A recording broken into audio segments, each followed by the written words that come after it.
Un forum se tient au Parc des Expositions avec diverses associations, ONG et collectivités pour tenter de proposer des solutions énergétiques. La Guyane est représentée, nous verrons ça dans quelques instants. Bonsoir à tous, bienvenue dans ce journal du 2 décembre. Nous commençons avec cette information que je vous disais en titre. Des réservistes, 65 exactement, sont en phase de préparation pour rencontrer les habitants chez eux et leur éviter des cambriolages. C'est un reportage de Jonathan Lariot. Une patrouille quelque peu particulière pour ces deux réservistes de la gendarmerie de Cayenne. Si leur présence est parfois synonyme d'intervention, aujourd'hui c'est dans une démarche de prévention qu'ils rendent visite aux habitants de la ville. Ils représentent la cellule anti-cambriolage de la gendarmerie. Leur mission, porter conseil aux habitants concernant les mesures de sécurité à prendre pour éviter les possibles cambriolages. Il y a eu une nuit où j'ai cru qu'il y avait quelqu'un dans la maison. J'ai une buanderie que je ferme avec cette petite clé. Voilà. Et il n'y a pas d'outils dehors qui traînent chez vous, là? Aux alentours, des dehors, fois une bêche. Non, dans la buanderie. Voilà, ça c'est des choses qu'il faut vraiment fermer dans une zone qui ne peut pas être ouverte par un cambrioleur, parce que sinon il va se servir de ces outils pour rentrer chez vous en fait. La première chose c'est vérifier s'il y a un mur qui est fait au niveau de la clôture, s'il y a un portail qui se ferme. Au niveau de la maison en elle-même, il faut vérifier l'accès à la porte principale, est-ce que c'est une sécurité à 3 points? Est-ce que les fenêtres sont protégées par des volets, sécurisées, par des barreaux? En fait, ça passe déjà par ça. Pourtant, il suffit juste d'un instant d'inattention, un cambriolage est si vite arrivé. S'il vous plaît, c'est la gendarmerie. Le portail est ouvert, il y a un chien qui aboie apparemment dans la propriété, et on voit une belle voiture américaine qui est garée. Bon, on ne va pas rentrer.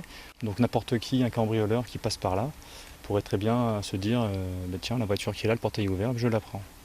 Ils sont 6 au total, tous réservistes au sein de la gendarmerie, triés sur le volet parmi plus de 200 candidats. Si les forces de l'ordre veillent, leur mission aujourd'hui est de faire prendre conscience aux habitants qui sont les premiers acteurs de leur sécurité. Il faut qu'on sorte de la logique de dire c'est les gendarmes, c'est les policiers qui doivent nous assurer la sécurité. Oui, bien sûr, mais c'est aussi à la population de se prendre en main. Il faut bien comprendre qu'un cambrioleur, il va aller au plus simple et c'est souvent des vols d'opportunités qu'il va commettre. Il va se promener dans un quartier, il va regarder un peu où sont les maisons qui sont faciles à cambrioler et il va se concentrer sur elles, il ne va pas chercher la difficulté. Donc tout ce qui contribue à leur rendre la vie plus difficile va contribuer à retarder la commission du cambriolage, voire à l'éviter. Ce dispositif est pour l'instant en phase de test. Si les résultats sont concluants, les autres communes du département devraient aussi en bénéficier. En bref, maintenant, le dispositif de lutte contre les feux de végétation a pris fin aujourd'hui. Il avait été lancé le 1er septembre dernier par le préfet et s'achève avec l'arrivée de la saison des pluies en ce début de mois de décembre. Comme vous le savez, cette saison sèche a été particulièrement rude avec des températures records depuis plus de 30 ans et des conséquences graves sur l'environnement. En tout, 1035 incendies ont ravagé cette année plus de 805 hectares de végétation. Et cette information au chapitre justice, 9 Guyanais et 2 Martiniquais sont jugés devant le tribunal correctionnel de Créteil depuis ce matin. Ils avaient été interpellés en octobre 2014 pour un important trafic de cocaïne entre la Guyane et Paris. Après plusieurs semaines d'investigation, les enquêteurs avaient pu mettre la main sur cette nébuleuse. Ils ont saisi 120 kilos de cocaïne pour un total d'1,6 million €. Un trafic impliquant la complicité de quelques agents de l'aéroport de Félix-Éboué. Le procès devrait se poursuivre jusqu'à vendredi. Partons maintenant au Vauclin, en Martinique, où un simple stage en mairie est devenu une affaire de discrimination. Cécile est une lycéenne, elle étudie la gestion et la comptabilité et elle est naine. C'est ce dernier point qui l'aurait empêché de réaliser son stage de 3 semaines dans le service qui correspondait à sa formation. Damien Lansade est allé à sa rencontre. Voilà toutes les signatures. Ce document, c'est la convention qui promettait un stage à Cécile dans le service administratif de la mairie du Vauclin. Mais lorsqu'elle arrive à son premier jour de stage, la jeune fille, atteinte de nanisme, ne semble pas attendue. J'ai senti qu'il y a quelque chose qui clochait parce que ils étaient peut-être à 4 ou à 5 dans un bureau en train de parler de mon sujet. Donc je ne sais pas ce qui se passait. Ils ont accepté les autres, et sauf moi. Donc moi, je ne comprends pas. Donc j'ai été voir ma mère qui était à la pharmacie. Et je lui ai dit que je n'étais pas sur la liste. Pour la mère de Cécile, aucun doute, c'est le handicap de sa fille qui gêne. J'ai demandé quel problème qu'il y a pour ma fille qu'on n'accepte pas, qu'elle n'est pas sur la liste. La dame me répond, votre fille, elle est de petite taille. Je lui ai répondu, ça change quoi? Elle me dit qu'il y a une règle. La règle, c'est quoi? Il me semble qu'ils ont mis maintenant qu'on peut accepter les enfants, même des enfants handicapés. Elle est de petite taille. Je ne vois pas le problème qu'on n'accepte pas Cécile en gestion administration. Normalement, je suis derrière un bureau, que si je suis de petite taille, pourquoi on ne me prend pas? Parce que c'est pas pour dire que je serais en train d'arranger beaucoup de choses, je vais faire aller-retour comme ça. Non. Donc, je ne comprends pas. Finalement, la jeune fille se voit proposer un autre stage au service environnement. Il s'agit d'assister les agents sur le terrain, loin donc de la formation de Cécile. Là, service environnement, il n'y en a pas de problème. Mais à la mairie, là, l'endroit que les gens ont dit qu'elle n'accepte pas parce qu'elle est de petite taille, non. Ça m'est jamais arrivé. J'avais pas de problème comme ça au collège. Quand j'ai fait mon stage, ils m'ont accepté. Et c'est la première fois. À la mairie du Vauclin, personne n'a souhaité s'exprimer sur le sujet. La tutrice du stage, dont le nom figure pourtant sur la convention, affirme n'avoir jamais entendu parler de l'histoire. 2 heures plus tard, une élue nous contactera pour nous annoncer que tout est rentré dans l'ordre et que Céline effectuera bien son stage au service environnement de la mairie. En 2014, le handicap et l'état de santé représentaient 34% des causes de discrimination dénoncées auprès du défenseur des droits. Et après la diffusion de ce reportage hier chez nos confrères donc de la Martinique, la directrice générale des services de la mairie a demandé un droit de réponse. Nous l'écoutons tout de suite. Le mobilier chez nous a été renouvelé dans le cadre de l'installation de nos services techniques au sein de la maison du citoyen. Donc le mobilier, bien qu'étant standard, il est relativement haut au regard du handicap de mademoiselle Zéphire. Ce que je tiens à souligner, c'est que la mère est venue porter la demande de stage pour le compte de sa fille et que madame Zéphire a donc volontairement omis de préciser aux services municipaux le handicap de sa fille. Une fois passée la surprise, nous avons donc pris des dispositions pour accueillir mademoiselle Zéphire dans de très bonnes conditions, adaptées forcément à son handicap. Et c'est ainsi qu'elle a été dirigée vers le service environnement en charge d'une certaine gestion administrative de secrétariat pour que ça puisse correspondre à l'objet de sa formation. À ce jour, elle est en stage. Retour en Guyane maintenant, à J-4 avant le premier tour des élections de la CTG. Dans les bureaux de vote, les employés municipaux procèdent aux derniers préparatifs. Urnes, isoloirs et matériel électoral. Tout est méticuleusement vérifié pour l'accueil des électeurs le jour J dimanche. Un exemple à la mairie de Cayenne avec Mia Pierre. Les élections pour la collectivité territoriale, c'est dans 4 jours. Difficile pour le simple électeur d'imaginer la machinerie mise en place pour le jour J. Pas le droit à l'erreur, comme ici à la mairie de Cayenne qui centralise tout le matériel électoral de la section. Les 5 employés du bureau de vote sont débordés. Tout arrive à la dernière minute. Avec cette élection en décembre, tout est différent. Tous les documents arrivent à la dernière minute. Oui, moi, je trouve que c'est un petit peu plus compliqué parce qu'il a fallu revoir le logiciel. Des élections en décembre, c'est nouveau. Normalement, c'est en début d'année. C'est un peu l'effervescence pour la préparation du scrutin. Rien n'est laissé au hasard. Au total, 32 bureaux de vote. Chaque bureau recevra une caisse remplie des documents nécessaires. Nous préparons les urnes avec le matériel destiné au bureau de vote, les listes électorales, les listes d'émargement, les cartes électorales, les procurations, les bulletins de vote, les enveloppes de scrutin. Et là, on vient de recevoir les bulletins de vote, donc il faut les répartir par bureau. Dimanche 6 décembre, pour voter, les électeurs inscrits n'auront besoin que d'une pièce d'identité à présenter. Carte d'identité, passeport ou même permis de conduire suffira. La carte d'électeur n'est pas nécessaire. Je vous le disais en titre, en fin de semaine dernière, les militants de la liste pour une Guyane audacieuse ont fait l'objet de diverses attaques au siège du rassemblement, jets de bouteilles et insultes proférées contre l'équipe de campagne d'Alain Tienlyong, des agressions verbales, parfois même physiques, mais aussi des affiches du candidat qui ont été arrachées. Des mains courantes ont déjà été déposées, mais le candidat affirme être prêt à déposer plainte si ces actes perdurent. Ayodele Germain. Au siège de la liste pour une Guyane audacieuse, les esprits s'échauffent. Il y a quand même 9 listes et je ne comprends pas pourquoi c'est la liste pour une Guyane audacieuse qui est toujours ciblée et attaquée. Nous, on n'a pas de répit, c'est un travail perpétuel. Affiches déchirées, insultes, l'équipe de campagne dénonce des actes anti-jeux politiques et des agressions physiques. Les autres se sont fait quand même agresser. Il y a une de nos collègues qui s'est fait gifler, ça c'était 2 jours. Surtout en fin de semaine dernière. Selon cette militante, le QG a essuyé une rafale de jets de bouteilles en provenance de la rue. Et j'étais avec nos collègues, c'est là qu'on a entendu un bruit, comme si on avait envoyé un pétard, une bombe. Et c'est là que j'ai dit, mais qu'est-ce que c'est? Ma copine, elle a couru. Et on a vu qu'il y a des gens qui ont lancé des bouteilles, mais beaucoup. Mais il est parti 3 fois et tous les 3 fois il est revenu encore pire. Il les lançait et puis il disait que lui, il votait à Matoury, que son bureau de vote était à Matoury et que lui, il était pour M. Roumillac. Roumillac, l'un des colistiers du candidat Rodolphe Alexandre de la liste Guyane Rassemblement.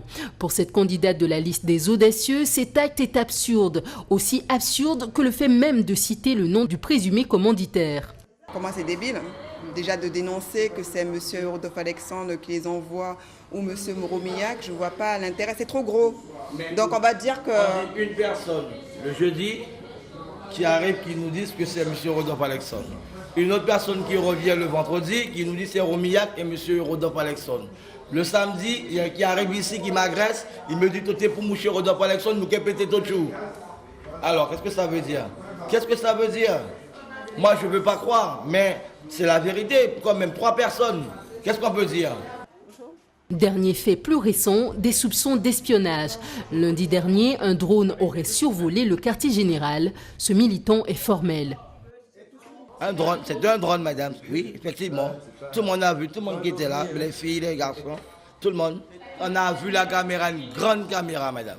Elle n'était pas petite, une grande caméra. Et pourquoi? Pour la politique? Pour l'heure, pas d'action en justice, juste des dépôts de main courantes par les militants. Quant à la tête des listes des audacieux, il appelle au calme. J'ai demandé à mon équipe de garder la tête froide, de rester zen, parce que nous sommes persuadés qu'aujourd'hui, c'est cette façon de faire qui nous permettra de convaincre la population et non pas la violence. Et pour ma part, si cette situation devait s'aggraver, eh bien, je saisirai la justice en conséquence. Mais dans 4 jours, c'est dans les urnes que la bataille se jouera. Des attaques donc contre un candidat à l'approche des élections, je vous le disais, ce dimanche. Et justement, les grandes soirées débats se poursuivent sur votre antenne à TV Guyane. Ce soir, les prétendants à la tête de la collectivité territoriale de Guyane invités sont Sylvio Létard de la liste pour une nouvelle vision de la Guyane française, un statut ambitieux et cohérent, mais aussi Chantal Berthelot de la liste Cultiver la Guyane, et puis Jean-Marie Taubira pour la liste La Guyane en prospective, des invités qui seront arbitrés bien sûr par Gilles Vernet et Farouk Amri. L'émission est à retrouver donc juste après votre grande tranche d'information à 20h.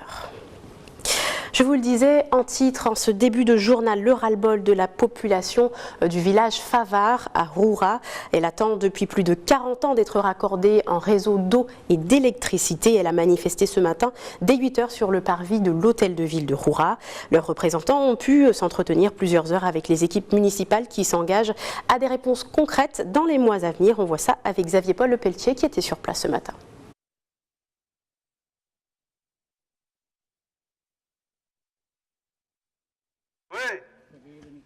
Ils ont pris tôt la pirogue ce matin pour rencontrer leur maire. Les habitants du village Favard sont venus renouveler leur ras-le-bol en personne cette fois, mégaphone et banderole à la main. Nous sommes venus ici aujourd'hui à la mairie du Roura pour demander vraiment la lumière, quoi. Éclairage public, éclairage pour chaque famille. C'est ce Timouna, le matin, c'est mon imaginer pour lever Timouna à 4h30 du matin, on en noirceur. Alors, il n'est pas évident. Et même l'après-midi, le soir, c'est Timouna rentre tard, vers 19h, parfois 19h30. Et tout là, qu'il y a une bougie, on va penser, il faut de nous avancer. Pas d'éclairage public, pas d'eau courante, pas de raccord à internet, ni de route bitumée pour accéder à leur hameau, à 1 heure de piste du bourg de Roura. Les doléances sont nombreuses. À l'heure de la modernité, les Guayanas dénoncent des conditions de vie difficiles. Ils ont mis les bornes d'eau, mais il n'y a rien, il n'y a pas d'eau qui vient jusqu'à la maison. Ça fait un mois que c'est arrêté, il y a les tuyaux dehors, il n'y a rien. Autre problématique prioritaire pour les habitants, le dossier de l'électrification semble loin d'être engagé. Les Guayanas continuent à dépenser pour alimenter les groupes électrogènes. Tous les 100 ça 300 et 500, tous les mois. Et aussi en fin de mois parce qu'il y en a plus. Donc ne comptez pas l'année, donc vous voyez. Avec un coût prévisionnel de 4 millions d'euros pour accorder le hameau, la mairie n'a pas de finances pour porter un dossier d'électrification. Quant à la problématique de l'eau, elle assure que les Amérindiens du village Favard ne sont pas des laissés pour compte. Alors, je peux comprendre qu'on en ait ras-le-bol. Maintenant, c'est une situation qu'on trouve partout sur le territoire. Il n'y a pas qu'à Favard qu'il n'y a pas le courant.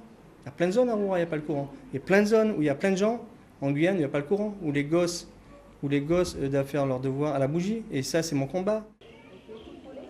Pour le maire de la commune, ces revendications n'arrivent pas par hasard à quelques jours du premier tour des élections de la CTG.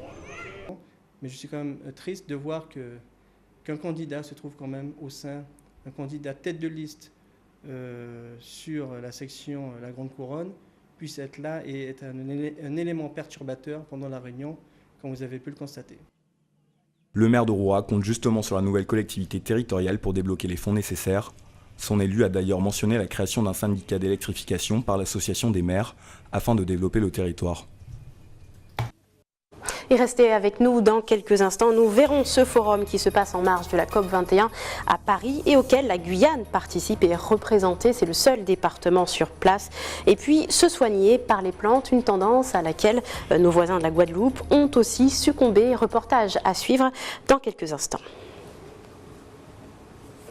Mais d'abord, je vous le disais, la Guyane participe à sa manière à la COP21, en marge et non loin du Bourget où se déroule le sommet international sur le climat dans la capitale. Le parc des expositions accueille un forum Génération Climat, réparti sur 27 000 m², des ONG, des collectivités territoriales et de nombreux autres stands y proposent des solutions alternatives contre le réchauffement climatique.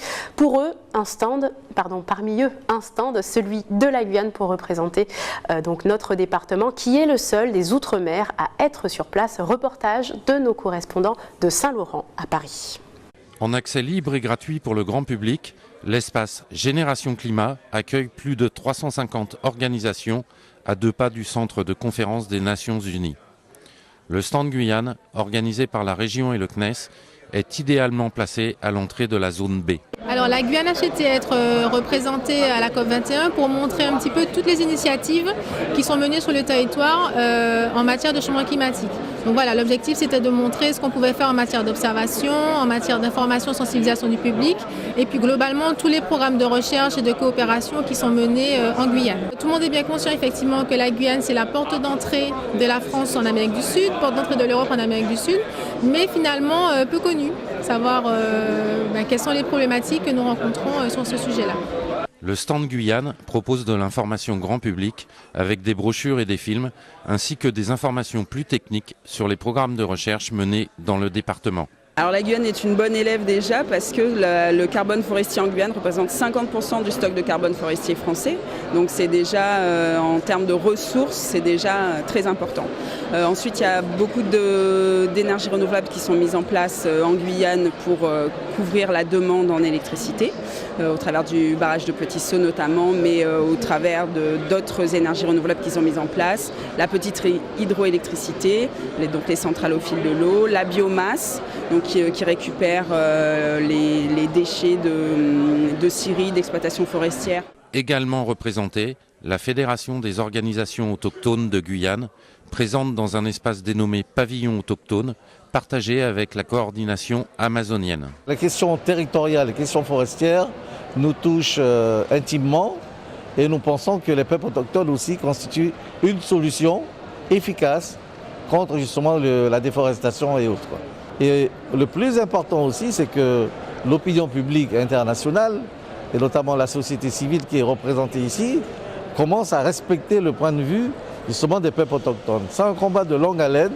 Vous savez, dans les processus de négociation, nous étions écartés. Ce matin même, François Hollande vient de visiter le pavillon autochtone que nous avons acquis durant la COP20. Nombreuses sont les personnalités à parcourir le parc des expositions, hélas, trop souvent au pas de course. C'est important la Guyane parce qu'il y a la forêt guyanaise, il y a la biodiversité, il y a l'autonomie énergétique. Donc il y a plein de choses à faire en Guyane. Je vous le disais tout à l'heure, leur utilisation a longtemps été interdite. Les plantes médicinales, dites remèdes rasiers, en Guadeloupe, reviennent dans les boîtes à pharmacie. Reconnues pour leurs vertus curatives, pour certaines d'entre elles, elles peuvent guérir nos petits maux du quotidien. Donc comme chez nous, certains Guadeloupéens aussi les cultivent dans leur propre jardin. Loïs Ignace est allé à la rencontre de l'un de ces passionnés de pharmacopée caribéenne. Regardez. Bacopa, Japana, soulier zombie, tanésie, malnommé, moringa, simencontra, des noms de plantes médicinales qui sonnent poétiquement à l'oreille et qui renferment bien des vertus pour notre santé. Quand j'ai commencé à faire des recherches sur ces plantes-là, j'ai vu qu'elles avaient des vertus médicinales, des propriétés, aussi des fonctions qui pouvaient être utilisées dans le quotidien et j'ai commencé à les cultiver. Ici, dans la pépinière Plante en nous, poussent les plantes médicinales dont la plupart sont originaires d'Asie, d'Amérique du Sud et d'Amérique centrale. Elles ont traversé les siècles, leur renommée, leur pouvoir thérapeutique ainsi que leurs moyens d'utilisation se sont transmis de génération en génération. Quand j'ai commencé à faire des recherches sur ces plantes-là, j'ai vu qu'elles avaient des vertus médicinales, des propriétés, aussi des fonctions qui pouvaient être utilisées dans le quotidien. Il existe plusieurs variétés de plantes, aromatiques, ornementales, médicinales, utilisées en cataplasme, en infusion ou dans l'alimentation. Elles ont différentes vertus. En fait, une plante, elle est multifonctionnelle. C'est par exemple le cas de la rose cayenne, qu'on appelle aussi, qui est un hibiscus. Donc, c'est une plante qui est utilisée contre la grippe. Nous avons aussi l'exemple de la menthe, qui est une plante condimentaire, donc on utilise en aliment, et qui est utilisée en plante médicinale contre les maux de tête, donc les céphalées, en cas de digestion difficile. Il faut savoir que 70% des médicaments proviennent des plantes. Ça veut dire que 7 médicaments sur 10 dans votre pharmacie proviennent des plantes. En Guadeloupe, il existe environ 200 plantes médicinales, dont une quinzaine est utilisée dans la pharmacopée française. Et en cas de doute sur un dosage, il faut impérativement consulter son médecin. Et nous allons parler musique maintenant avec notre invité ce soir, le producteur du groupe Santiago Buenavista Troubadour, Jean-Marie Moutou. Bonsoir. Bonsoir. Merci d'avoir accepté notre invitation.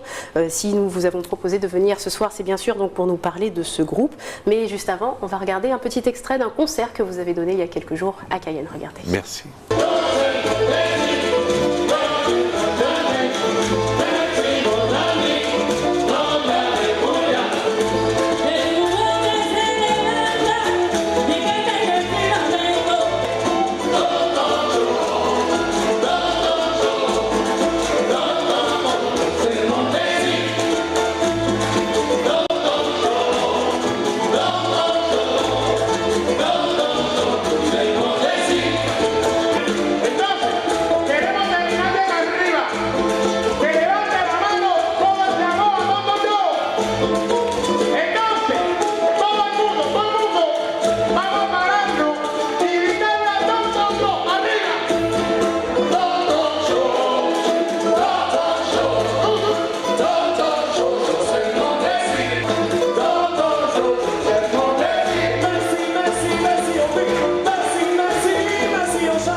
Voilà donc quelques images de ce concert que vous avez donné avec donc le groupe le Santiago Buena Vista sur la scène du Zéphyr.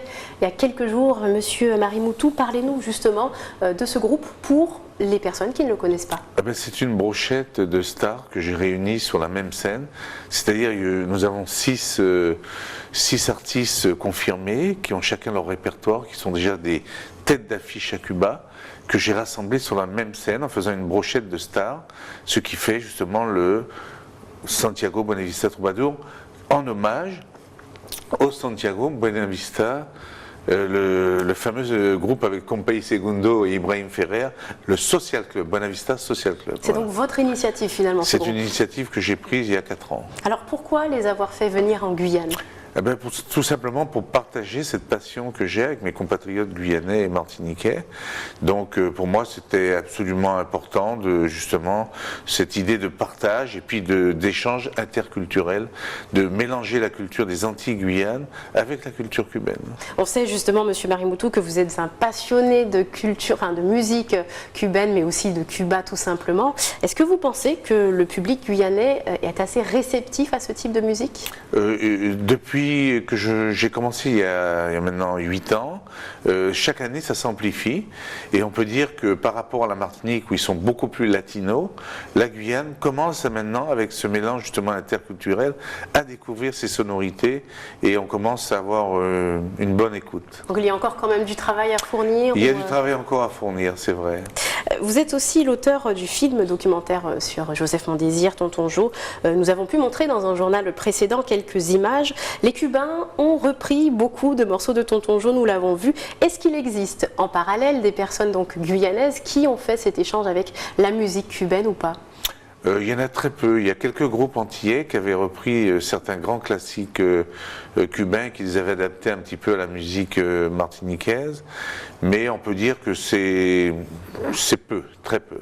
Alors revenons justement donc sur ces enfants, notamment que nous avons vu chanter des chansons de Tonton Jo. Alors comment ça s'est passé ? Je fais chanter dans les écoles de Santiago de Cuba, les chorales, on fait chanter Domino, on fait chanter Le Fils de l'esclave, et ça, les enfants là-bas sont enchantés, ils le chantent avec leur cœur, et c'est absolument passionnant, et j'espère qu'un jour, les enfants de Guyane le chanteront aussi dans les écoles, parce que ça reste quand même, ça fait partie du patrimoine guyanais. Exactement, et puis est-ce que ces chansons finalement sont toutes traduites ou est-ce que finalement les Cubains essayent aussi de les chanter en français et en créole ? Alors on les fait chanter en français un petit peu, en créole beaucoup et en espagnol. On fait toujours un mélange pour que le public cubain puisse avoir le sens de la chanson et on garde l'authenticité créole en les faisant chanter un petit peu en créole, ce qui plaît à tout le monde.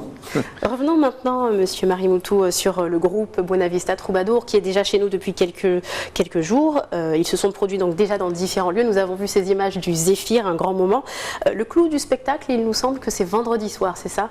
Alors vendredi soir, c'est un dîner-concert à l'Amazonia où on va faire une fiesta cubaine, où ils vont chanter, danser entre les tables, et il n'y aura pas de sonorisation. Ça veut dire qu'ils vont chanter on dit in vivo, c'est-à-dire naturel, voilà, presque a cappella, avec le public, et c'est toujours, chaque année que nous le faisons, c'est toujours un moment très fort à vivre, et le grand chanteur cubain Vicky Reyes et Nora Mirti, qui sont les 2 plus grands chanteurs de la partie orientale de Cuba, à l'Eldorado à 17h samedi, ils vont faire un concert intime, très intime, pour 200 privilégiés.